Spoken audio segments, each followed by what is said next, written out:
Hey y'all, it is I, Octavius Veezy, coming in once again, and I want to come in real quick before I start this video to let you guys know that this is a radio interview I did at the beginning of this month for Blue and Green Day 901 with the one and only Miss Bev Johnson from WDIA and the Mid South Transplant Foundation. So I was thrilled to finally meet Miss Bev Johnson, and I get to share my story on her platform with all of her listeners. So you guys stay tuned and enjoy.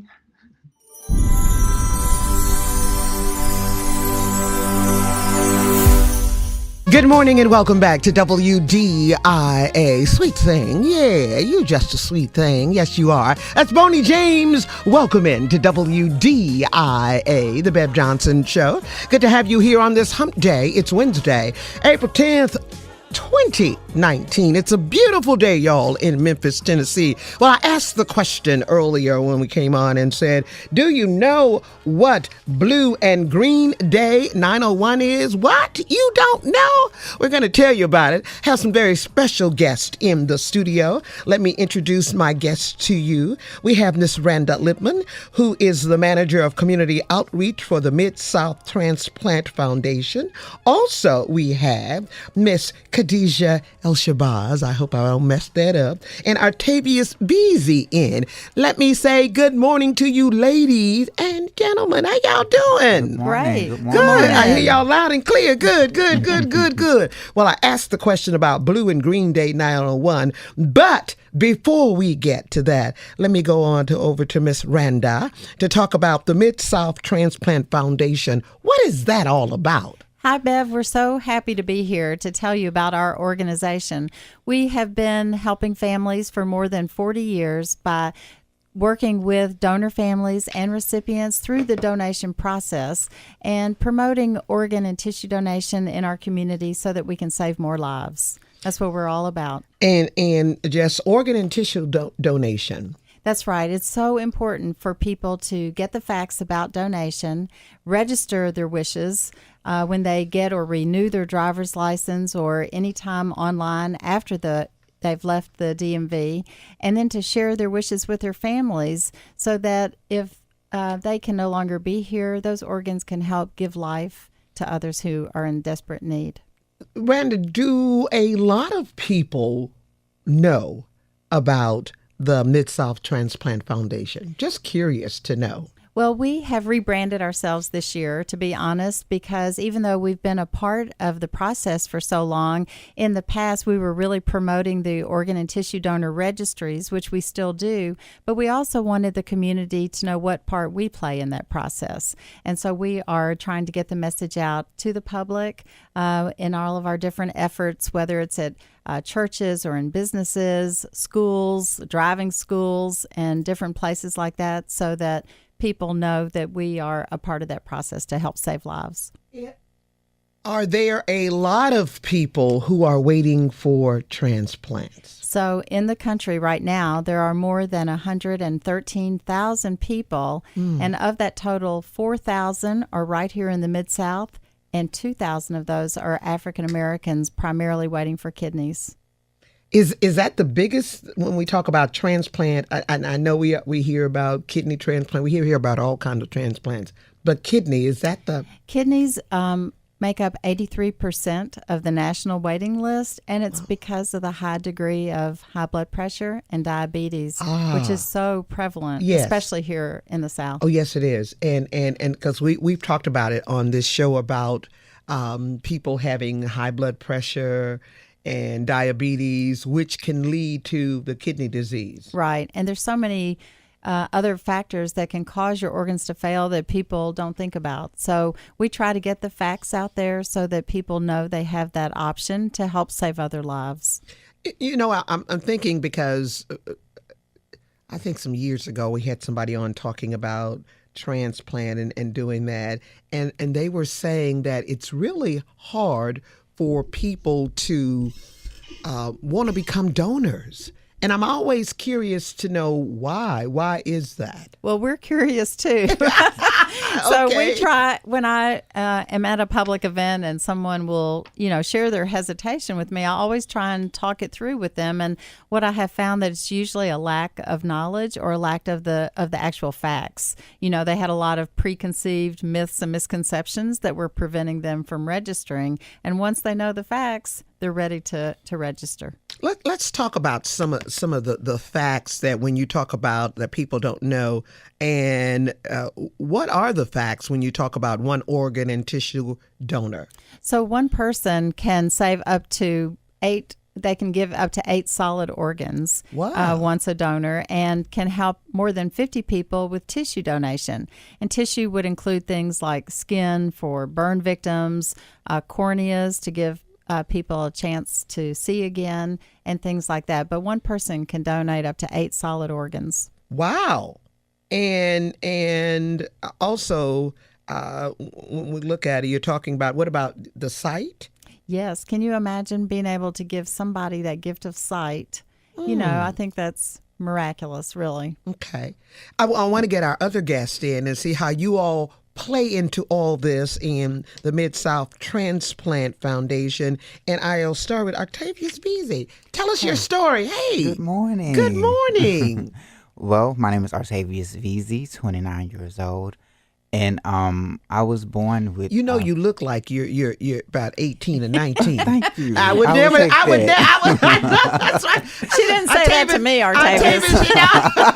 I told her that You a didn't. lot. Hey, Randa, you didn't say your age. You see, you don't. Man, you look like a Thank little you. teenager. I try to keep my skin together. Well, I hear you. That's what I'm talking about. Well, I'm sorry. Go ahead and interrupt me. My kidney disease was hereditary from my mom. So I was diagnosed at the age of 3. 3? Yes, ma'am. And the doctors were able to suppress it up until I was 13. So at 13 is when I went on dialysis a month before I turned 14. 13 years old? Yes. Oh, ma'am. my goodness. Right. So it was quite a struggle going into high school in 9th grade, being the kid that's on dialysis and trying to hide that and get people to understand what it is. And people thought I had this disease that was contagious and everything. So it was a bit of a struggle, and it was definitely a lot with my self-esteem and body images. And I was going to ask you, Octavius, being a child and having this disease and dealing with that, I'm sure that was a struggle, because probably at the beginning you didn't understand what was happening. Right. So at the beginning, I saw my mom going through dialysis. She was on a home dialysis. So she had to, she Yes, had to do ma'am. dialysis. Yes, Okay. it was hereditary from her, so I got it from her. Okay. And I witnessed her on home dialysis, but at that age, I was so young, I didn't understand what it was. So as I got older, and I got on dialysis, she was kind of what I call like my little coach. And she was coaching me through, okay, what you do, what you don't do, what you eat, what you don't eat. And I'm forever blessed to have her in my life, because a lot of people don't have the opportunity to have somebody to, coach them through the process. But my family, and especially my mom, was a big help in helping me through that process. And I would say I was on dialysis about 15 months, and I got a transplant from my dad. So my dad was my donor. Wow. So it was amazing. It was a second birthday, July 15, 2005. Okay. So it was definitely a blessing to be one of the lucky ones, which I call, to get a transplant, because a lot of people are on more than 15 months, some on years. I've witnessed a young lady who was on as more as 10 to 15 years. And I was just struck on somebody who will be on a machine that long. Especially for me as a teenager, the last thing you want to do is build a hospital. Right. Let alone, exactly. Right. Let alone on a machine that you don't know nothing about, but this machine is taking my blood and then putting it back, and it's making me sick. So you know what? So stop there. I'm so glad you said that, Octavius, because I've always wondered, when we talk about dialysis, wasn't quite sure what is going on. Can you tell our listeners the process when you said the blood? I didn't get that. Yes, well, I'm not a certified. I know you're not, but just tell them what you know. I know you're not a doctor. Right. Now, from what I experienced, they have like these two lines. I was on hemodialysis. Okay. So I had the lines in my chest. So it's two lines. One is red and one is blue. One takes the blood out of your body and takes it through the machine. The machine cleanses your blood and it puts it back into your body through the other tube. Okay. Yeah. So that the dialysis, so that was helping you to live a little bit longer. Yes, ma'am. Now that you have a kidney transplant, how are you doing? I am amazing. I love that. Say about you're amazing. I love that. You talk about that's right. Talk about yourself. I mean, it is the greatest feeling in the world to be a kidney recipient, and I know the struggles of waiting, and I try to encourage those who are on dialysis and to go to different clinics and hospitals to sit with them and talk and encourage them. Your time is coming, because I know when I was on dialysis, and I share this in my memoir, Becoming a Living Testimony. Yeah. I tell them when I was on dialysis, I had a time with God, and I said, "Okay, Lord, okay, look, it's just me and you. If you can get me through this, I promise you, I would do everything in my power to help and spread the word about donation." Because I was going to ask you, so now you're kind of a spokesperson, just man, to let people know you can live. Yes, and it's definitely an amazing thing. In the beginning, it's scary because if you don't know a lot about it, just educate yourself. And my thing, when I was 14, 13 on dialysis, I didn't have nobody to look up to other than my mom. And you know, as teenagers, you don't really want to be around your parents, especially not your mama. Exactly, right. Right. So I was looking for people to be an inspiration or to look up to, and I didn't have nobody. And so I was like, okay, so this is my time to be that person for somebody else. So if I can get through this, I will be that person. So I try to spread my brand and spread the word about kidney transplantation and being a voice to those who are scared or who just don't have anybody to talk to. So I try to be that person. I love that story, Tavis B. That's wonderful. Thank We're you going to so get to much. Miss Khadijah El-Shabazz in a few minutes. We're going to take a break, and we're going to hear her story this day. We are talking, y'all, about the Mid-South Transplant Foundation. Also, we're going to be telling you about Blue and Green Day 901. What is that all about? You may have a question or two for my guest. We do invite you to call 535-9342, 535-9342. If you're listening to us outside the Memphis area, we welcome you at 1-800-503-9342. You're listening to The Bev Johnson Show on WDIA.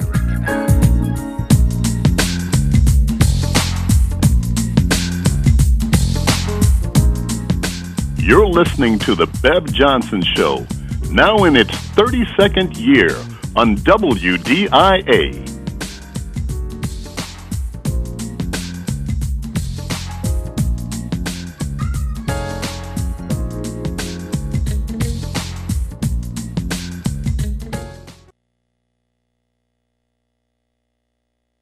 WDIA the place, because Bill got me in the face.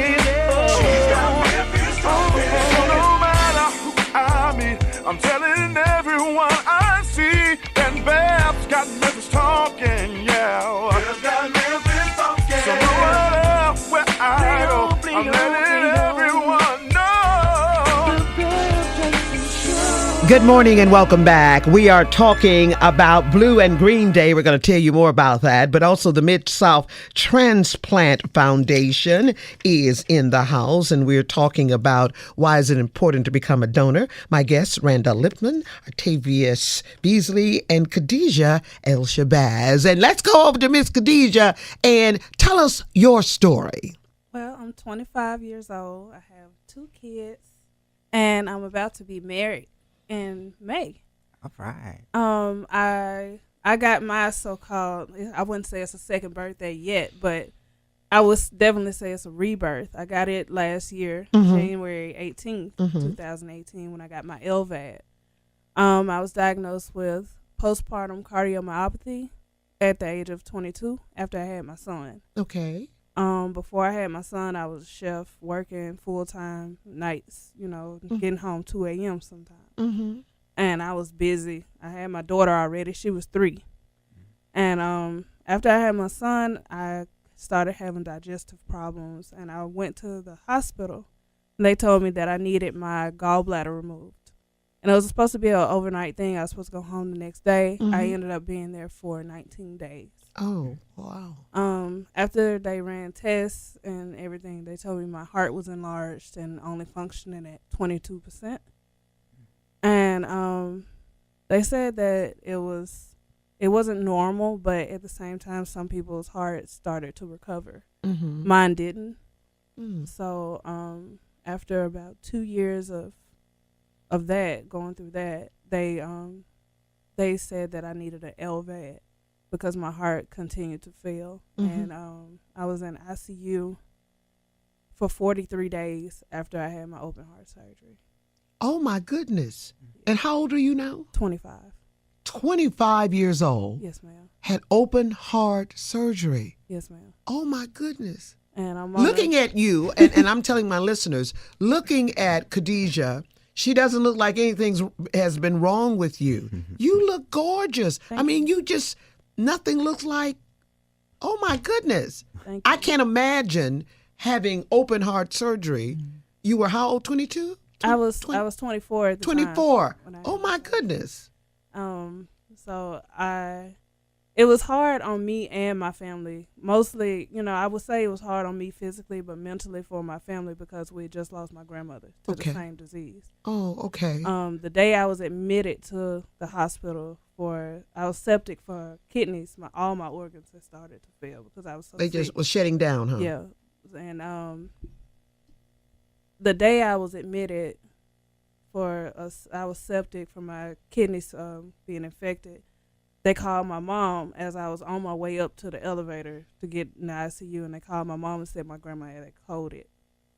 And she passed away 2 days later. I was still in the hospital from the same disease. So I lost my grandma, still in the hospital. I missed Thanksgiving, still in the hospital. I was home for Christmas, but I had to go back the 2nd of January. And that's when my cardiologist said, look, you're going downhill and you're going downhill, faster than most people with cancer. And I strongly recommend you get this surgery because if you don't get it, you probably won't be here for 2 weeks. And, me having 2 kids and Yeah. now a fiance and a big family, I had too much to lose. And at my age, it's go big or go home. I don't have time to fail. I like that. Go big or go home. Yeah, and it took me a lot of time to learn how to depend on others because I was so independent in myself. I was a chef. Had my own place, doing everything. I had my boyfriend, and he was doing. We were fine, but I still like to say I got it.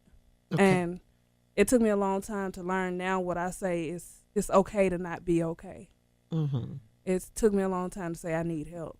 And now that I have my LVAD, I'm able to play with my kids. And What's LVAD?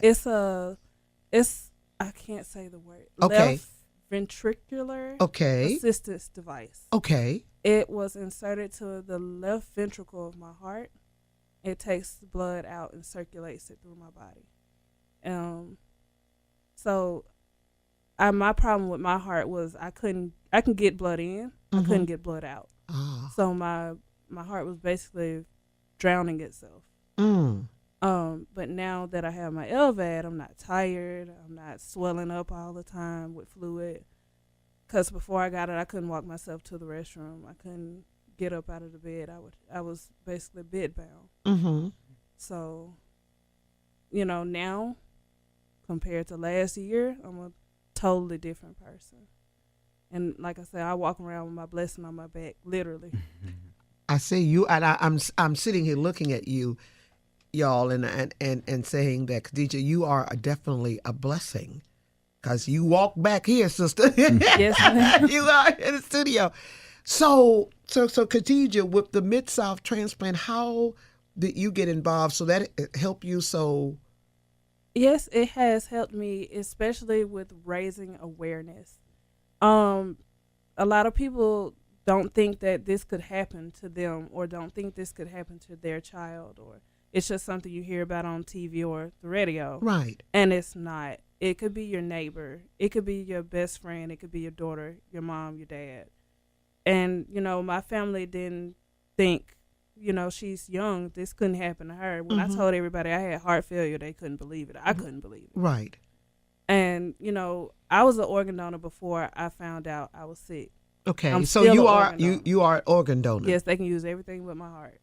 Oh, okay. And, you know, I feel like the fact that people sometimes don't even think about it, you know, and not be and being a young person, Yeah. young people don't think about Yeah. as just as Octavia said, that you could get a disease, something could happen to you because they think sometimes, Randa, that gonna live forever. They're gonna live a long life. nobody is immortal. Come on, sister, say that one more time. Nobody is immortal. And especially young people, like you said, people my age and younger, if you're able to get a driver's license, you're able to donate your organs, your kidneys, your tissues, all of that, because you're literally giving somebody a life. You're literally, you know, you're giving somebody a rebirth. And a lot of people say, I want to die with some dignity. I want to die with some pride, some loyalty. That is the way to do it. The way to do it is to say, I'm going to give somebody this gift, because that's the gift of literal life. It's better than anything you could buy from a store. Wow. And like I said, when my day comes, because it's coming. Well, all of our days coming. No, I mean my you know, we all leaving here. I mean my transplant. When I get that call, whoever. So that's what you're waiting for, a heart transplant? Yes, ma'am. This is just a bridge. Oh, okay. It won't okay. last forever. So, Okay. So you're waiting for a heart. Yes, ma'am. Wow. I'm on the wait list. So I've been on the wait list for a year. I was going to ask you how long? A year. Yes, ma'am. But I have O blood, and there's so many people. Oh my gosh. Yeah. Yeah, it's so many people with O blood that need organs. So it's a very long wait list for Yes. people with O blood. I heard about the people who have O blood. They wait for years. It's yeah. Yes, ma'am. So it's when my day comes and I get to meet the family of my donor, I want them to be in my life forever, because we are family, whoever they are. And they are going to bless me. They're going to bless my kids. They're going to bless my mom. Because my mom and my boyfriend have literally been my backbone through this. You know, I went through, and I'm still going through to this day, sometimes depression and, you know, why me? But I look at it and I say, why not me? Because this could have been anybody's child. This could have been anybody's mom, not just my kid's mom, not just my mom's daughter. Could be anybody. And I feel like God brought me this far, and he's going to keep bringing me to where I need to be, because I'm going to keep telling my story. And I'm going to keep telling who brought me through, because I know who brought me through. And nobody knows, you know, how much I look at life now, because I could have been gone. And I look at life now, when I go outside, the sun feels good. People say it's hot. I feel amazing. People say it's too bright. I love the sun on my skin, because I was looking at fluorescent lights for 43 days. Nobody knows how that feels unless you've been there. Yeah. And it's like I said, every day is a blessing to me. It takes a lot to get me down now, a whole lot. Good for you. You know, and Randa, when we hear these stories, and then two young people, that's why it is so important that people get educated and get the information from the Mid-South Transplant. That's right, because donation really crosses over all lines. It doesn't matter if you're young or old or African American or Caucasian or rich or poor. The United Network of Organ Sharing actually oversees the wait list, and it ensures that those that are the sickest get transplanted first so that those lives are saved. I was reading, and this is interesting to me. It says that all major religions in the U.S. support donation and view it as a final act of generosity. Yes. In fact, we have a strong faith-based program where we go out. So if any of your listeners would like to invite us to their home churches, we would be thrilled to come and talk for as short or long a period as they would like us to. And what we have found, too, is that so many congregations, now more so than ever before, they all have members of their congregation who have been affected by donation, either through a recipient or someone waiting or a donor family. And we invite them to share with us, their stories while we give the facts, because it's those personal stories that really tell the full story and motivate people to register. And just looking at these two young people, beautiful young people here, and in my mind back when we always think about older people who've been sick a long time or something needing these transplants and needing these, and we never think about young people. Yeah, and it affects children as well, even though they're young, even younger. Yeah. And I wanted, in going back to Tavius, when you were talking about, being young and sharing your story, and then he was saying in the break that you were just when you were 8th grade? Yeah, when I was leaving middle school, going into high school, into 9th grade.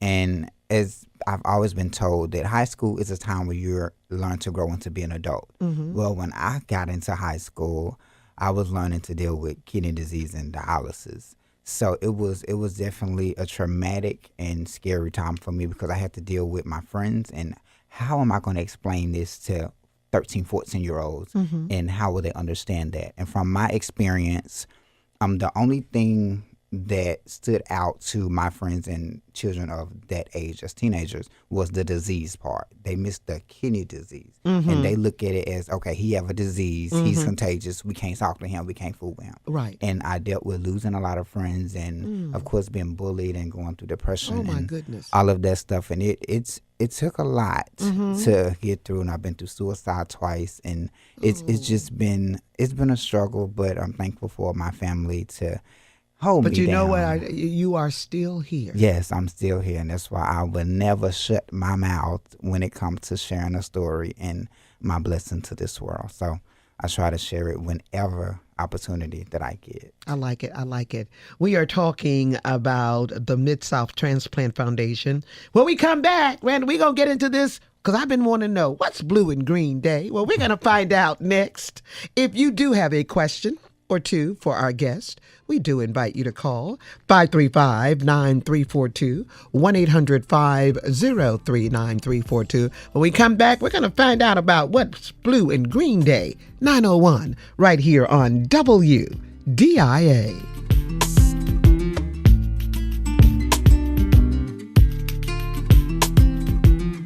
Don't go away. The Bev Johnson Show returns after these messages.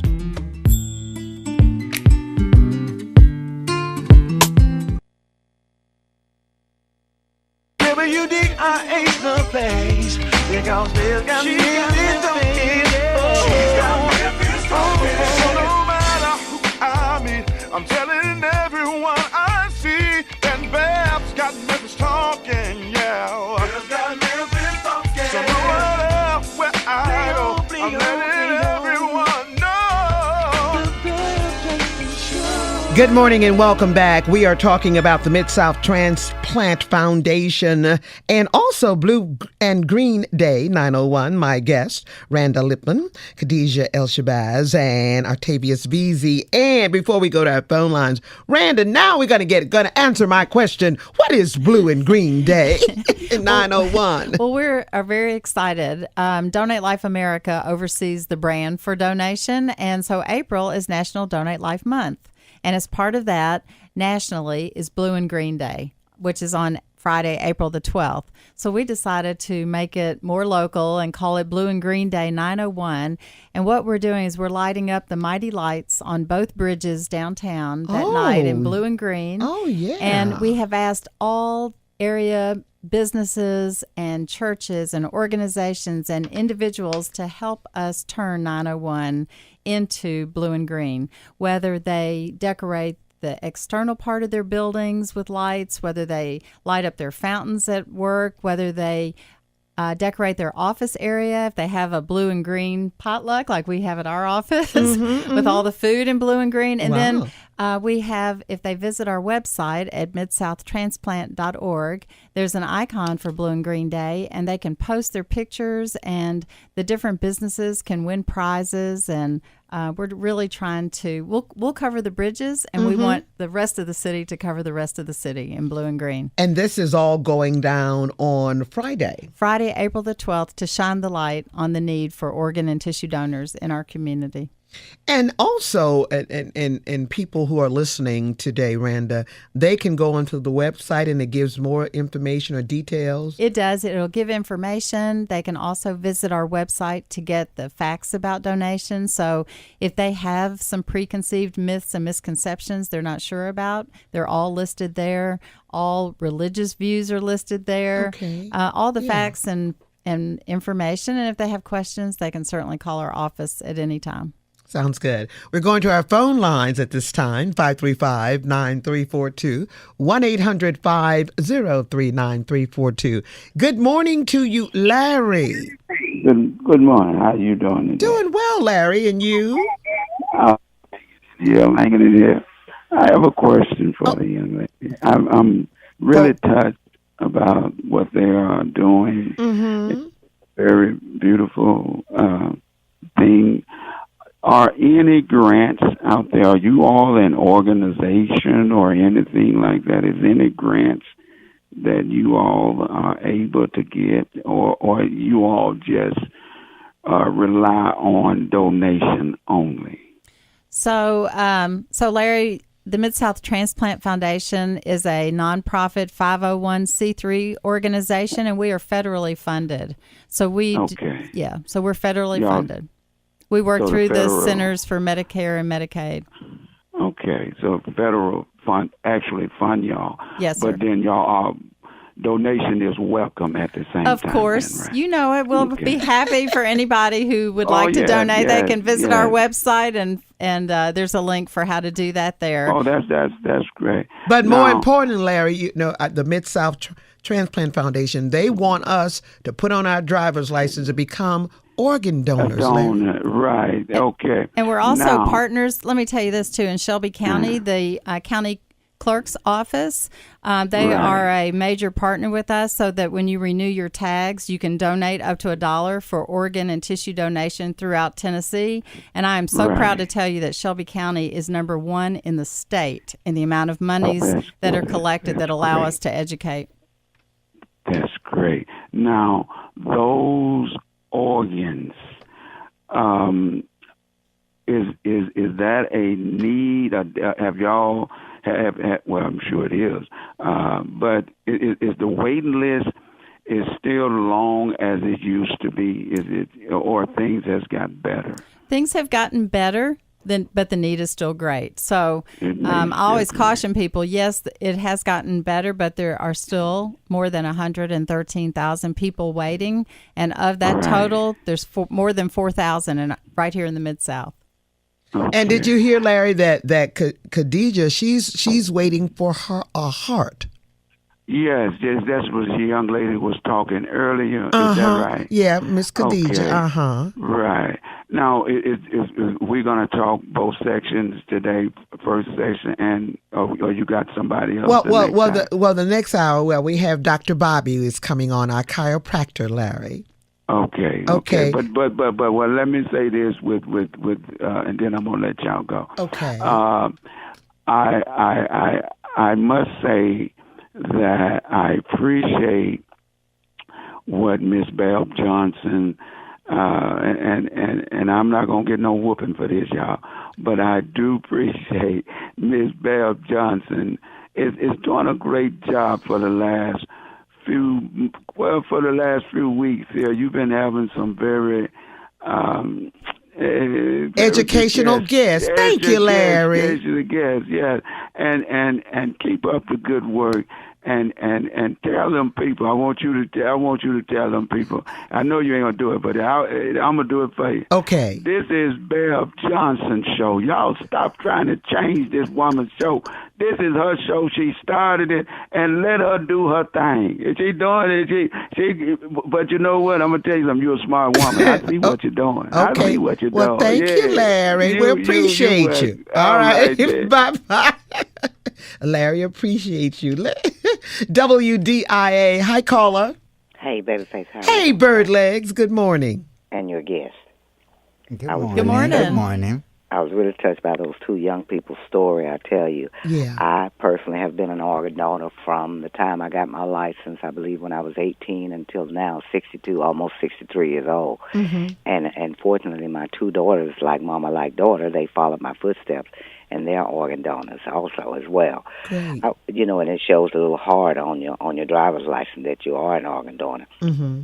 But what I want to say is that my blood type is AB positive.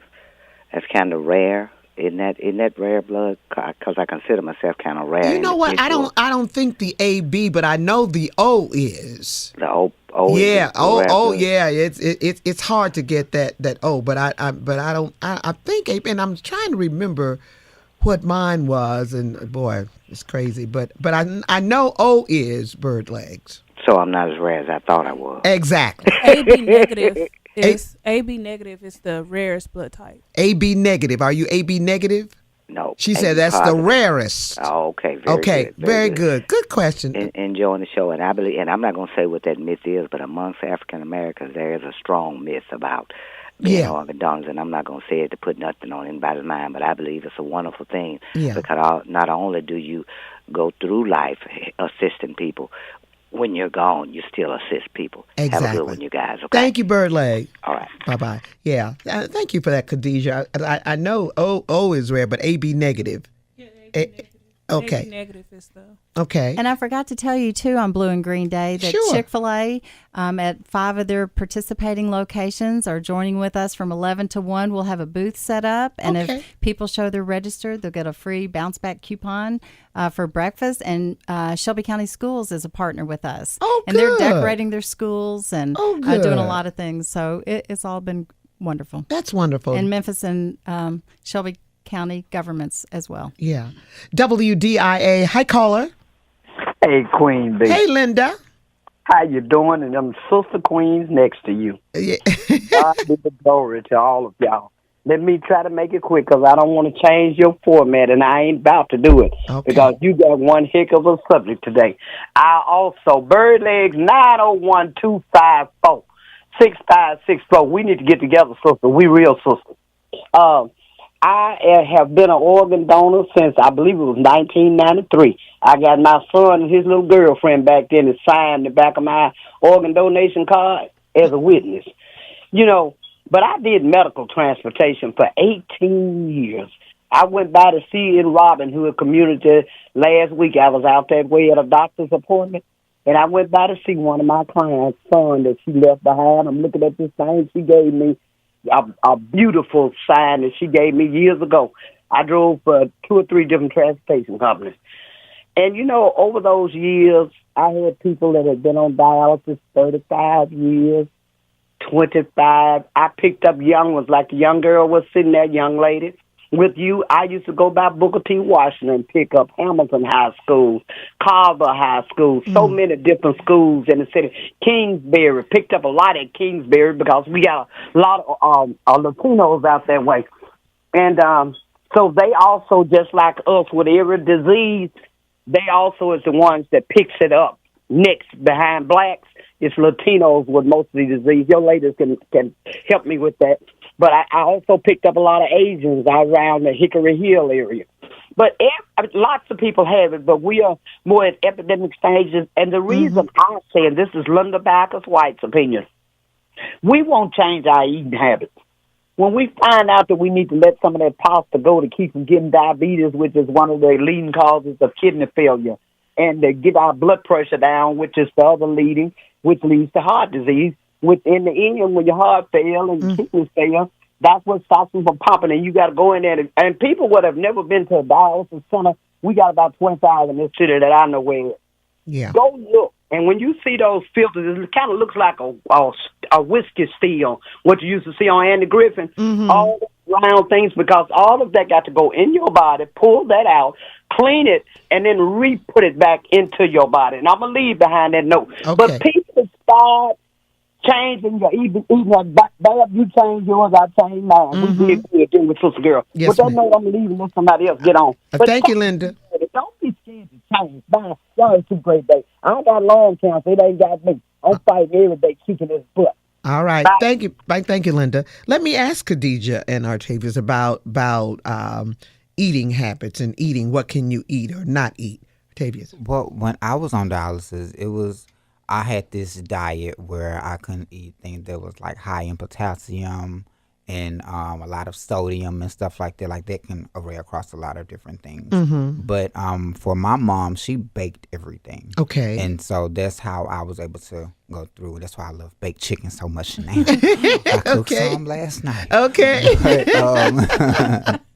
But, yeah, I ate a lot of baked stuff. Baked she food, rarely yeah. fried anything. and Okay. we hardly ate out. So Okay. that's for me. It was a lot Yeah. of baked things and to cut Okay. back on the sodium and potassium. Okay. Khadijah, what about you eating? Um, And Well- you being a chef. Wow. Yeah, for me, I used to love to eat everything. I still love to eat everything, but I can't eat a lot of sodium. Anything with too much salt in it, I can't eat it. So that and leafy greens, I can't have leafy greens. Wow. Wow. Unless I eat them every day, I can't have leafy greens because I'm on a blood thinner. Okay. And Okay. when you're on a blood thinner and you eat leafy greens, it thickens your blood. Oh, So, I didn't know that. It interferes with my blood thinner. Okay. But anything fried or too greasy, of course, I mean, you don't want to eat too much of that anyway. But, of course, in my situation, I don't want to put too much stress on my heart as it is. So I try to cut back and try to eat. I wouldn't say try to eat light because I eat a lot. Okay. I like to eat, but try not to eat a lot of junk. Okay. Food. Okay. And I think with anything, when it comes to either losing weight or just eating healthy, it's not about what you eat per se, it's about how you eat it. It's all about portions. So instead of getting this big old plate of hamburger helper or chicken or whatever you want to eat, pasta, just have a small portion and just eat. Yeah. And in Right. portions, Yeah. because I know for me, and I can tell you this for myself, I might be a small frame, but I can eat. You can eat. We can put it away. Y'all can put it away. Right. Okay. But it's all about the portions, and that was the key into, of course, losing weight and having a better life. Well, I appreciate you all's testimonies and your stories, and Thank you I so love that, much. and you just opened my eyes of young people who need transplant. Here, Octavius had the kidney. Yes. And Khadijah is waiting for that heart, and I'm gonna pray you're gonna get that heart, gonna sister. get Thank you. You're gonna get that heart. And Randa, last words again about Blue and Green Day. Yes, we invite the entire 901 community and everyone in it to help us bring awareness to the need for people to register as organ and tissue donors. Turn your world blue and green for the day. Breakfast, lunch, dinner, in between, at night. Come down to the bridges and watch them light up and help us spread the word. And give that website again, please. If they will, visit midsouth.transplant.org. And if they have any questions, they're welcome to call us as well at 901-328-4438. And, I was looking at the little brochure, and Bird Legs, you were right. And with the driver's leg, she says, they put a heart on there, and it is a heart on there. That's right. I didn't know that. Yes, and there's many ways that you can register, but Okay. the best thing is to go online and do it through the registry. Okay. That only our organization can access, and that's available to us 24/7, but no one in the hospitals has that access. Okay. So that's one of the myths and misconceptions right there. No, she's right. I hate to put it out there if it's not, but just so you'll know, it is kept very private. Okay. But it allows us to know what your wishes are, and more Yeah. importantly, once you make that decision, share that with your family so they know what your wishes are. As well. Exactly. It's very important when it comes to knowing the donor's wishes and everything, because my family is also a donor family, because I had a brother who passed last year in a car accident, and he was able to give all of his organs. Okay. So it's definitely something that is very important, because like we know, some people be like what Khadijah said earlier off air, where it's some people just have this misconception. I want to leave with all my stuff. Right. I want to leave with a legacy and all of that. But like she said, the best thing to do is give it, because you're not going to use it no more. Right. So you was blessed with those while you was here. Now that you're going to give it to somebody else to have a second chance at life. Because if it won't be, we won't be here if it wasn't for those second chances. Right. So like I that. definitely encourage kidney donation or organ donation. Okay. For everyone. To be Last there. words you like to say, Khadijah? My last words would just be, especially to parents or anybody that's a caregiver to someone. I know that it would be hard to make those last decisions for someone that can't speak for themselves or haven't quite made those decisions clear of what they would want for, their organs after they're gone, especially if it's a child or anything like that. But you have to look at it as how can I help? How can I help a mother that's probably going to be in my situation if I don't? How can I help a dad since my dad is about to be gone? How can I help a sister since another sister might lose hers? Because that's what I'm going through. I have older siblings. Mm-hmm. I have a mom and dad. I have 2 kids. And whoever is going to give me that heart, they're giving back a mom. They're giving back a daughter. They're giving back a fiance. They're giving me back me. And I know I have this machine, and it's a second chance for me. But eventually, this machine isn't going to last. Mm-hmm. It's a machine. It can't do what a human heart can. And whenever I get that blessing, I want to tell whoever it is already in advance, thank you. Okay. Thank you all so much for being here today. Thank you for having us. And we're looking forward to Friday, April 12th. It is Blue and Green Day 901. Yes. Thank you all for being here. Thank you very much. You're welcome. When we come back, more chit chat with me, Bev Johnson, on The Bev Johnson Show, only on WDIA.